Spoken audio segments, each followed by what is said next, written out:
मेरी कॉलेज में जो इमेज थी वो पूरी तरह से खराब हो चुकी थी क्योंकि बिल्कुल लफंडर हो चुका था मैं। फादर ने शुरू से ही मुझे शॉप पे लगाया। शॉप पे मैं साफ सफाई किया करता था, वहां पर छोटे मोटे काम किया करता था। मैं दिल्ली आया और दिल्ली आने के बाद मुझे लगा यार अपन तो यूट्यूब से हैं तो इज्जत विज्जत तो होगी। मैं पार्टी में पहुंचा। बहुत बार लोग वही बात लिख देते हैं, तेरी औकात से बड़े सपने देख रहा है तू। तो बोलता है कि तेरे पापा को हम जानते हैं, तू कल भी दुकान पे था, आज भी दुकान पे और कल भी दुकान पे बैठेगा। मैं एक बात जानता हूं, मैं किसी सब्जेक्ट का महारथी नहीं हूं।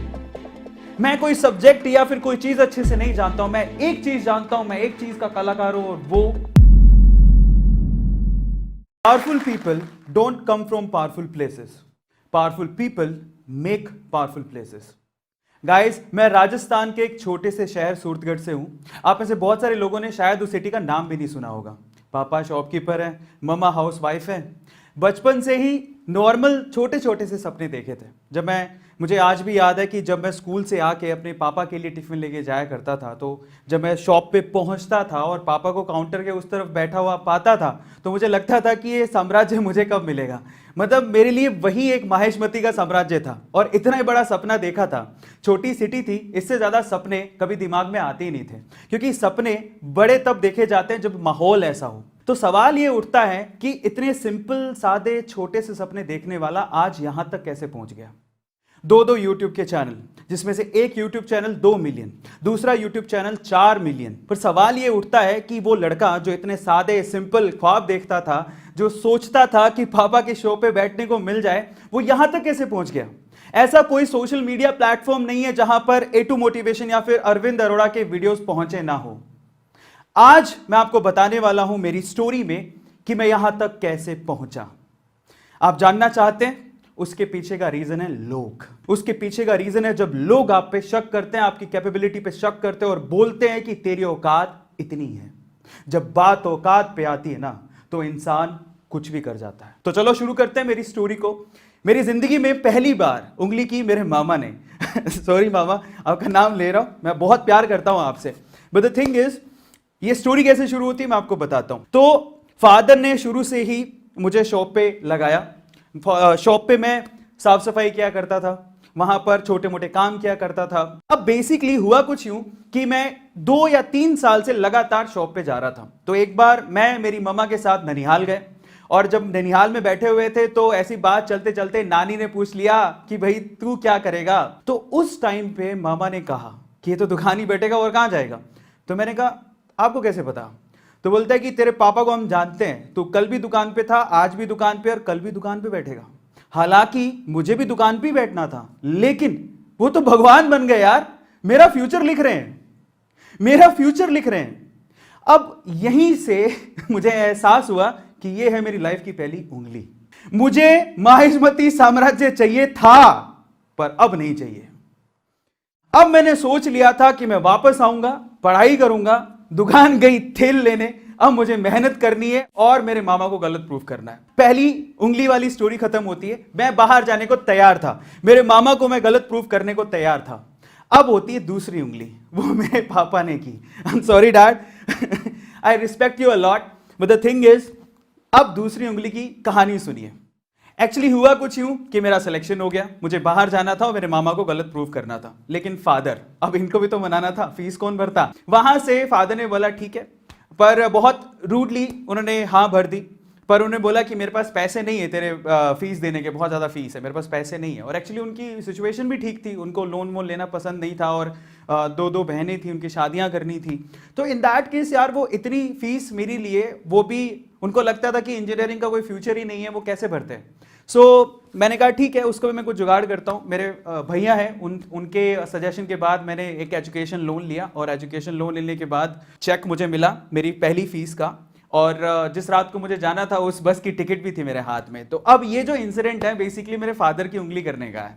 तब हुआ कुछ यूँ कि हम लोग बस स्टैंड पर खड़े हैं और मेरे फादर लगा भाई आने वाली है बस, थोड़ा और समझा लेता हूँ शायद रुक जाए।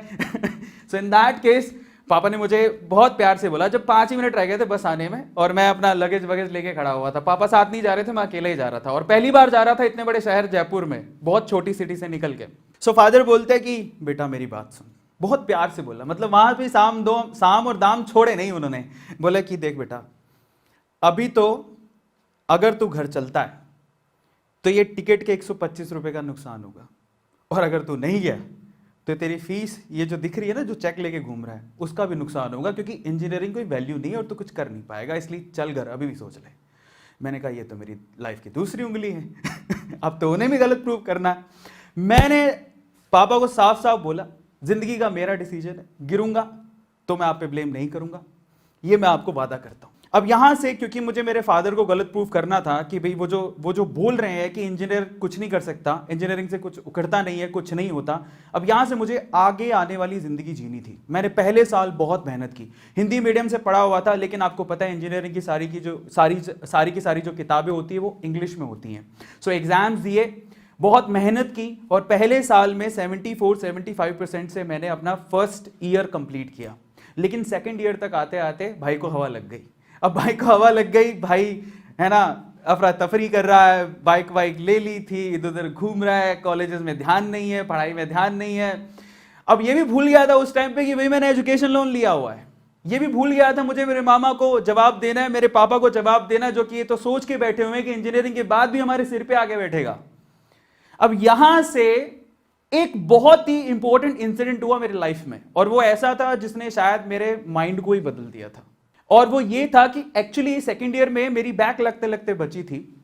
इन दैट केस मैं शाम में खाना खाने जाता था, तो वहां पर मालवीय नगर, जिसको पता हो जयपुर में उनको पता है, सो वहां पर बैठ के मैं खाना खा रहा था। तो वहां पर रात को 9 बजे सन्नाटा ही था। आपको पता है रात को 9 बजे सर्दियों में कौन बाहर निकलता, बैठा हुआ था, तो कुछ और देखने लायक था नहीं। मैंने अपना खाने का ऑर्डर कर दिया, तो सामने एक फैमिली बैठी हुई थी, और फैमिली में एक बूढ़ी माँ थी, और उसका हस्बैंड था, और उनका एक बेटा था। और वो बेटा एक्चुअली ऑलमोस्ट 40 साल का था। अगर मैं आपसे सवाल पूछूं कि अगर ये दंपत्ति और ये फैमिली बैठी हुई है, और इनमें से अगर किसी को होटल में जो बिल आने वाला है वो पे करना है, तो किसको पे करना होगा? आप में से ज्यादातर लोग पक्का ये बोलेंगे कि वो उस बेटे को पे करना चाहिए। 40 साल का बेटा कमाता होगा, अपने माँ बाप के लिए इतना तो कर ही सकता है। मैंने भी यही सोचा, रिलैक्स होके बैठा हुआ था। लेकिन उसके बाद जो हुआ, उसके बाद मेरे ना दिमाग में घंटियां बजने लग गई। हुआ कुछ यूं कि फादर खाना खा रहे थे, वो बेटा भी पानी पिए जा रहा था। अब मुझे पता नहीं सिचुएशन क्या थी, पर वो बूढ़ी मां खड़ी हुई काउंटर पे गई, अपने ब्लाउज से पैसे निकाले और पे किए। मैं नहीं जानता उनकी सिचुएशन क्या थी, लेकिन वहां से घंटी जो दिमाग में बजी वो ये कि अरविंद अरोड़ा, अगर तेरी यही हालत रही तो एक दिन तू भी किसी अच्छे होटल में अपने मां बाप को खाना नहीं खिला पाएगा। निकल बाहर और कुछ कर। वहां से सेमेस्टर में मेरी बैक लगी थी। मेरी कॉलेज में जो इमेज थी वो पूरी तरह से खराब हो चुकी थी, क्योंकि बिल्कुल लफंडर हो चुका था मैं। क्लास में मेरे साथ कोई बैठता नहीं था। अब लोग यहां से डिलेमा में आ जाते हैं, और मे भी हो सकता है कि इतना ज्यादा प्रेशराइज हो जाते हैं कि मेरे साथ तो कोई बैठता ही नहीं है, इतना ज्यादा सीरियस हो जाते हैं कि वो इंजीनियरिंग छोड़ने की बात भी सोच लेते हैं। मैंने भी सोची थी, मुझे लगा था कि यार मुझे इंजीनियरिंग छोड़ देनी चाहिए, लेकिन फिर दिमाग में आता था कि मैं बहुत कुछ बोल के आया हूं घर से, यार मैं नहीं जा सकता वापस। मैंने इसी सिचुएशन को, जहां पर मैं बिल्कुल गिरा हुआ था, इसको मैंने एडवांटेज के तौर पे लिया। सो वहां से मैंने अपना बिल्कुल ध्यान जो भटक गया था पूरा कंसंट्रेट किया स्टडीज के ऊपर, और बिल्कुल फोकस कर लिया स्टडीज के ऊपर। फाइनली मेरी इंजीनियरिंग में जो सेकंड लास्ट सेमेस्टर था वो सिल्वर मेडल से मैंने खत्म किया, और फाइनली जो लास्ट सेमेस्टर था और लास्ट इंजीनियरिंग पूरी कंप्लीट की मैंने ऑनर्स के साथ। मेरे हाथ में एक जॉब का लेटर भी था, मेरी जॉब लग चुकी थी, लेकिन प्रॉब्लम यह थी कि उसकी जो ज्वाइनिंग आने वाली थी वो आने वाली थी, हमारा सेमेस्टर खत्म हो गया था मई में, ज्वाइनिंग आने वाली थी फरवरी में।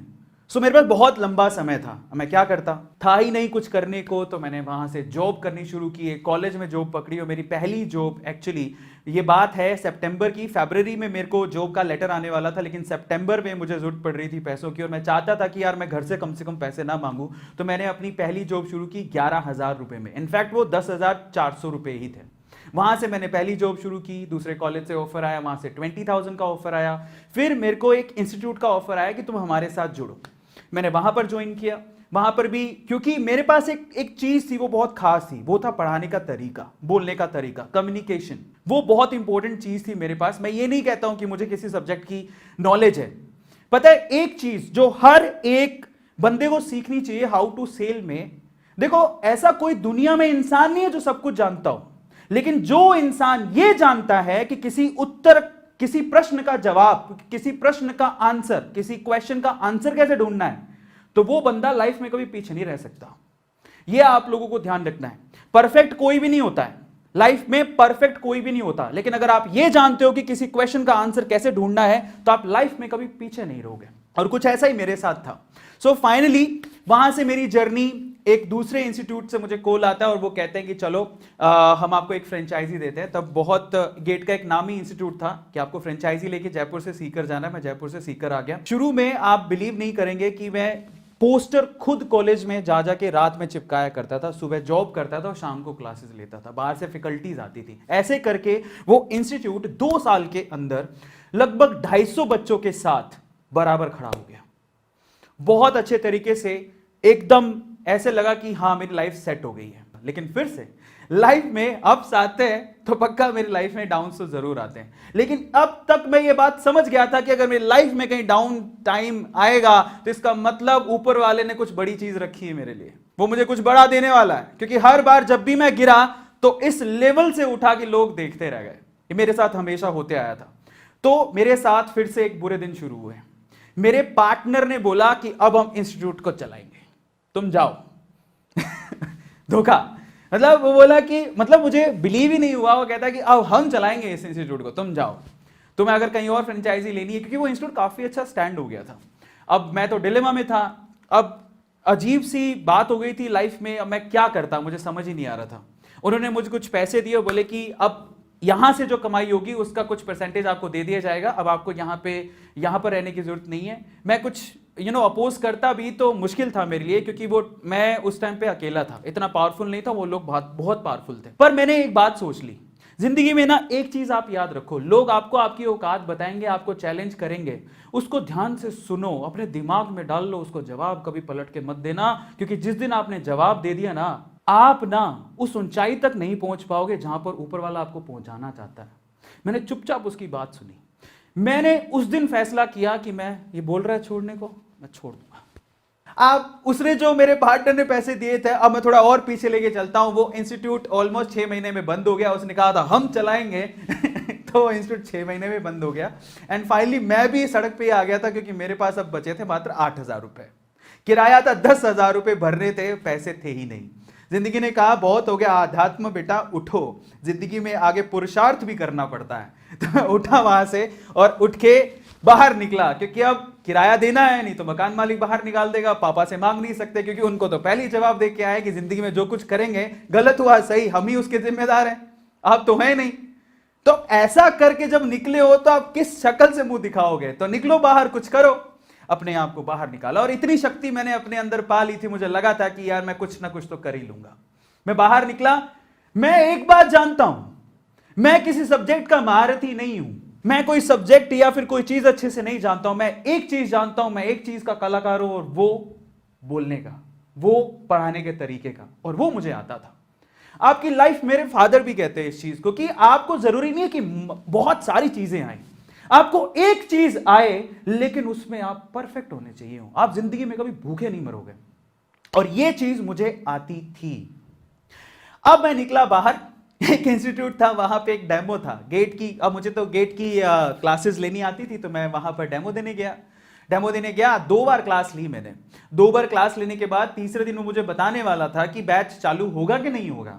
मैं तीसरे दिन जब गया तो वहां पर गुजरातियों के ना, वहां पे, मतलब अगर गुजरात में आप लोग रहे हो तो वहां पे खास बात होती है कि क्लास किसी और की होती है और क्लास किसी और की चल रही होती है। मतलब वो रेंटेड में ही लोग क्लास चलाते हैं, इधर उधर बच्चों को मूव करके, खुद के क्लासरूम्स वहां पे होते नहीं है। तो मैं वहां पर गया, मैंने पूछा कि यार वो कल मैं क्लास लेने आया था, वो कहाँ गया? बोले वो तो गए छोड़ के। तो मैंने कहा ये क्या हो गया, 2 दिन डेमो लिया था, पैसे भी नहीं दिए। तो बोलता है कि वो तो गए, वो तो जाना ही था, बंद हो गया वो। तो मैं उदास हो गया। अब गुजरातियों की बड़ी खास बात है, वहां पर क्या, एक तो वो लोग टैकी हैं, दूसरा वो मेरे, जो मैं डेमो दे रहा था, तो वो बंदा मेरे लेक्चर्स को और मेरे कॉन्फिडेंस लेवल को देख रहा था बराबर से। तो जब मैं फाइनली अपना मुंह छोटा करके निकल रहा था बाहर, तो उसने पीछे से आवाज लगाई, बोले कि अरविंद भाई। मैंने कहा हाँ, आपके लिए एक ऑफर है। मैंने कहा क्या? बोले कि अरविंद भाई, मैंने आपके डेमो देखे, अब बहुत बढ़िया पढ़ाते हो, मेरे पास ऑफर है आपको, मुझे पता है कि आपको पैसे चाहिए, मैं आपको पैसे दे सकता हूं। मैंने कहा वो कैसे? बोले आपको पढ़ाना है। मैं कहा पढ़ा लूंगा। मैंने क्या पढ़ाना है? बोले केमिस्ट्री। उनका केमिस्ट्री केमिस्ट्री पढ़े 10 साल हो गए मेरे भाई, अब तो ये भी नहीं पता कि केमिस्ट्री के से शुरू होता है कि सी से, कहां से पढ़ाऊंगा। तो बंदा बोलता है कि अरविंद भाई तुम्हारे डेमो में ना एक चीज देखी है, तुम बहुत बढ़िया पढ़ाते हो और एक टीचर एक कलाकार के लिए ना सब्जेक्ट मैटर नहीं करता। मतलब अंदर आग भर दी उस बंदे ने, इतना कॉन्फिडेंस तो मेरे को किसी ने, मुझे खुद ने ही नहीं मैंने कभी दिखाया। मैंने कहा ठीक है। उस टाइम पे क्या था कि अब किसके पास केमिस्ट्री पढ़ने जाते, लेकिन एक रिसोर्स था, वो था YouTube। अब यहां से YouTube की एंट्री होती है मेरी लाइफ में। YouTube पे मैंने अलग अलग एजुकेटर्स के जो केमिस्ट्री पढ़ाते थे उनके लेक्चर्स देखने शुरू किए और उनमें से कोई एक का लेक्चर मैंने पकड़ा और एक डेमो ही तो तैयार करना था। मुझे लगा कि देखते हैं डेमो के बाद क्या होगा, अगर फाइनल होता है तो मैं कंटिन्यू करूंगा। तो मैंने उसका पूरा का पूरा लेक्चर अच्छे से देखा, अच्छे से दिमाग में उतार लिया और फिर उसको मेरी जो पढ़ाने की टेक्निक है उससे जोड़ा और मैं गया डेमो देने। जब मैं डेमो लेके बाहर निकला तो अगले आधे घंटे में टोटल उसमें 15 बच्चे बैठे हुए थे, 14 स्टूडेंट ने वहां पर उस कोचिंग सेंटर में एडमिशन ले लिया। वहां से मेरी लाइफ एकदम फ्लिप करती है। मैं गेट के इंजीनियरिंग के सब्जेक्ट पढ़ाने वाला अचानक से केमिस्ट्री टीचर बनने वाला था। घूम गई एकदम से लाइफ। वो इतना खुश था कि वो बोलता है मुझे कि अरविंद भाई अब तुम हमारे पार्टनर हो, अपन साथ में काम करेंगे, केमिस्ट्री आप पढ़ाओगे, मैं मैथ पढ़ाऊंगा, अपन साथ में काम करेंगे, बराबर बांटेंगे। अरविंद भाई तुम तो बहुत गजब। मतलब ये है दोस्तों कि एक्चुअली क्या होता है, हम लोग काफी बार बोलते हैं कि मौका मिलेगा तो बता देंगे। अब हम लोग मौके के इंतजार में रहते हैं कि मौका हमारी जिंदगी में आएगा। मैं आपसे बोलता हूं मौके आते नहीं हैं, मौके बनाने पड़ते हैं और मौके के टाइम पे चौका मारना पड़ता है। आप तैयार रहो। और मैं आप लोगों को आगे, मैंने जिंदगी में सिर्फ किस्मत की डेफिनेशन सुनी थी, अब किस्मत किसे बोलते हैं वो मैं आपको बताने वाला हूं थोड़ी देर में। वहां से मेरी chemistry as a teacher journey शुरू हुई। तब मैं जब पढ़ाता था तो मैंने सोचा कि यार जब मैं पढ़ाते ही हूं तो रिकॉर्ड करके क्यों ना यूट्यूब पे डाल दूं। तो मैंने जनरली यूट्यूब का एक चैनल खोला और वहां पर मेड इजी केमिस्ट्री के नाम से चैनल खोला और वहां पर केमिस्ट्री के वीडियोस अपलोड करने शुरू कर दिए। शुरू में कुछ खासा रिस्पॉन्स नहीं आता था क्योंकि उस टाइम पे क्या था कि यूट्यूब का सीन कुछ ऐसा था कि वहां पर एंटरटेनमेंट के ज्यादा चैनल चलते थे, एंटरटेनमेंट के वीडियो ज्यादा देखे जाते थे, एजुकेशन के कौन देखता था, इतने नहीं देखते थे। बट मैंने कहा ठीक है क्या फर्क पड़ता है, एक बार डालते हैं। तो धीरे धीरे करके 6-7 महीने के अंदर वहां पर 3 से 4 हजार सब्सक्राइबर्स हो गए और बेसिकली बोर्ड एग्जाम आए थे तो उसमें काफी ज्यादा वीडियोस मेरे थोड़े पॉपुलर हो गए, निकलने लग गए। सो फाइनली अब मेरी लाइफ की सबसे इंपॉर्टेंट चैलेंज आने वाला है, सबसे इंपॉर्टेंट उंगली आने वाली है जिसने मुझे यहां तक पहुंचा दिया। वो मेरी लाइफ में एक ऐसी मूवमेंट थी जहां से मैं कंप्लीटली चेंज ही हो गया। एक्चुअली हुआ कुछ यूं था कि YouTube पे काफी अच्छा परफॉर्म कर रहा था, वहां से सिल्वर प्ले बटन जीत चुका था, अच्छा खासा केमिस्ट्री टीचर के तौर पे नाम था। तो टिकटॉक अगर आप लोगों ने सुना हो तो टिकटॉक का उस टाइम पे क्या था, सिर्फ एंटरटेनिंग वीडियोस चलती थी, तो उनको अपना एजुटॉक शुरू करना था और इसीलिए उन्होंने बहुत सारे अलग अलग यूट्यूब के एजुकेटर्स को इन्वाइट किया एक पार्टी के अंदर, ताकि वो वहां पर टिकटॉक की जो इमेज बन गई थी, सो कॉल्ड इमेज की, वहां पर सिर्फ एंटरटेनमेंट की वीडियोस ही चलती हैं, वहां पर वो एजुकेशन को प्रमोट करने के लिए उन्होंने हमें बुलाया। मैं दिल्ली आया और दिल्ली आने के बाद मुझे लगा यार अपन तो यूट्यूब से हैं तो इज्जत विज्जत तो होगी। मैं पार्टी में पहुंचा, कोई पूछ ही नहीं रहा। सो फाइनली वहां पर जितने ऑर्गेनाइजर्स थे उनका सबका फोकस टिकटॉक के क्रिएटर्स पे ही था, यूट्यूब वालों पे तो कुछ था ही नहीं। और एक्चुअली मैंने सोचा यार अपन यूट्यूब वाले हैं और इन्होंने स्पेशली बुलाया है एज एन एजुकेटर, शायद ही कुछ रिस्पेक्ट देंगे, कुछ रिस्पॉन्स देंगे। कुछ रिस्पॉन्स नहीं था। मैं तब घुसा एक यूट्यूबर के तौर पे टिकटॉक के अंदर, ताकि मैं टिकटॉक वालों को बता सकूं कि हम यूट्यूबर कम नहीं है। ये चैलेंज लेके मैं घुसा और तब मैंने वहां पर शॉर्ट वीडियोस क्रिएट करने शुरू किए और फाइनली टिकटॉक पे जब 7.2 मिलियन फॉलोअर्स मैंने बना लिए तो रातों रात खबर आती है कि भारत सरकार ने टिकटॉक को बैन कर दिया है। मैं टिकटॉक बंद होने के बावजूद भी वीडियो क्रिएट करने बंद नहीं किए। मैंने एक बात अपने आप से बोली कि आज एक दरवाजा बंद हुआ है तो कल 100 दरवाजे खुलेंगे। और ये बात की भनक हमें पहले लग गई थी कि ये लोग थोड़ी शॉर्ट वीडियो के प्लेटफॉर्म को छोड़ देंगे। अब मैं आपको बताता हूं कि किस्मत किसे कहते हैं। टिकटॉक पे काम करते हुए मैं 500 शॉर्ट वीडियोस बना चुका था, मैं तैयार था। और ये बड़े बड़े प्लेयर्स यूट्यूब, इंस्टाग्राम, फेसबुक के शॉर्ट वीडियोस के लिए प्लेटफॉर्म लॉन्च करने वाले थे। किस्मत क्या होती है पता है? किस्मत होती है, लक किसे कहते हैं मालूम है? लक क्या होता है? जब आप तैयार हो और आपके सामने अपॉर्चुनिटी भी हो, ये दोनों चीजें जब मिक्स हो जाती है तो वही किस्मत कहलाती है। और पहली बार जिंदगी में मैं अपने आप को लकी फील कर रहा था क्योंकि मैं तैयार भी था 500 वीडियो के साथ और मेरे सामने एक नई नई अपॉर्चुनिटी भी थी। दोनों मिली और फाइनली रातों रात मेरा YouTube का चैनल जो कि धीरे धीरे चल रहा था, जैसे ही YouTube पे शॉर्ट्स लॉन्च हुआ, वो चैनल सिर्फ 4 महीनों के अंदर 4 मिलियन सब्सक्राइबर्स क्रॉस कर चुका है। और इसे ही कहते हैं किस्मत। किस्मत, अगर आप किस्मत के भरोसे बैठे हो तो आप ये भी सोचो कि शायद किस्मत आपके भरोसे बैठी हो। डायलॉग आपने सुना होगा, किस्मत के भरोसे मत बैठो। सिर्फ ये सोचो कि आप लोग तैयार हो और आपके पास अपॉर्चुनिटी है क्या। दोनों की मिक्सिंग ही लक कहलाती है। फाइनली गाइस, मुझे चैलेंजेस देने वालों से कोई प्रॉब्लम नहीं है। अगर वो लोग नहीं होते तो शायद मैं यहां तक पहुंचता ही नहीं। और आजकल तो मैं अपने आप को ओपनली चैलेंज दे देता हूं। हालांकि मैं देखता हूं चैट में लोग क्या लिखते हैं। बहुत बार लोग वही बात लिख देते हैं, तेरी औकात से बड़े सपने देख रहा है तू। तो मैं उनको एक ही जवाब देता हूं। वो जवाब मेरा ये होता है कि मैं नहीं बदलूंगा अपने सपनों को अपनी सच्चाई से मैच कराने को। मैं बदलूंगा अपनी सच्चाई को ताकि वो मेरे सपनों से मैच कर सके। इस वीडियो के बारे में अपनी राय नीचे कमेंट सेक्शन में हमें बताएं और अपने दोस्तों के साथ ये वीडियो शेयर करना ना भूलें।